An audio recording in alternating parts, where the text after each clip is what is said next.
Let's turn to Dr. Peter Chin-Hong. He specializes in infectious diseases at the University of California, San Francisco. So, doctor, let's begin with China's effort to get more people to stay put for Spring Festival. Do you think it'll work? We know that the East is very different from the West in terms of holiday travel, but could we still see some post-holiday coronavirus spikes? I think it will work better than anywhere in the West, that's for sure. I think there will certainly be people who need to travel for family reasons. Maybe that loved one may not have another Chinese New Year or Lunar New Year to get to. So there may be compelling reasons for people to travel. But nevertheless, I think the incentives like the subsidies on salary, the shopping vouchers, the testing and quarantine once if you travel and you come back, I think they can all mitigate risk. It's very different from a complex place like the US where millions travel during Thanksgiving and Christmas, and you can see that upended all of the progress that was made before then. What is your take on some of the regional outbreaks we're seeing across China, despite what has been done to keep the numbers low? Do you think that it was to be expected? It's totally expected, and I'm surprised there weren't more outbreaks than we're seeing. I think when there are outbreaks, they're like embers in the forest fire. The Chinese government has moved very swiftly to stamp out those embers. I was impressed with the last outbreak and 22 million people in lockdown, almost one test per individual. That's statistics that only one can aspire to from the West perspective. As we saw, things are moving along with the WHO team's visit to Wuhan. What will you be watching for as their trip progresses?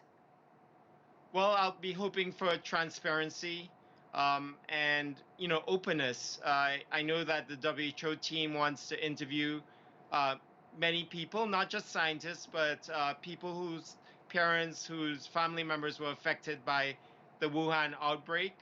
And particularly, I think of interest will be the visit to the Wuhan Institute of Virology because they have a large archived library of SARS, the original SARS isolates. So they can really prove what scientists believe all along that this virus was not manufactured in a lab. It's too dissimilar, and it really arose from likely from a bat through an intermediary mammal. We know that vaccine efforts are underway across the world, even with the Chinese-made vaccines, and helping more developing countries with their Sinopharm and CoronaVac vaccines. I just want to get your thoughts so far on what you've been seeing with the rollouts across the world and with this Chinese-made vaccine. Well, I think the Chinese vaccines had great ambitions. They did promise something like 2 billion doses this year alone. But I think what has been disappointing is the slow rollout. That's not a problem unique to Chinese manufacturers. It's certainly been seen in ramping up production of Pfizer and Moderna vaccines here in the US. But and also probably delayed because China has to also take care of its own citizens at home.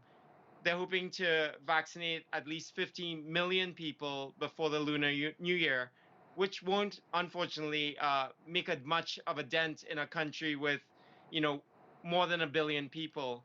But, I think we need all hands on deck, and the Chinese vaccines are going to be essential in terms of the vaccinating the world, together with all the other vaccines, Pfizer, Moderna, AstraZeneca.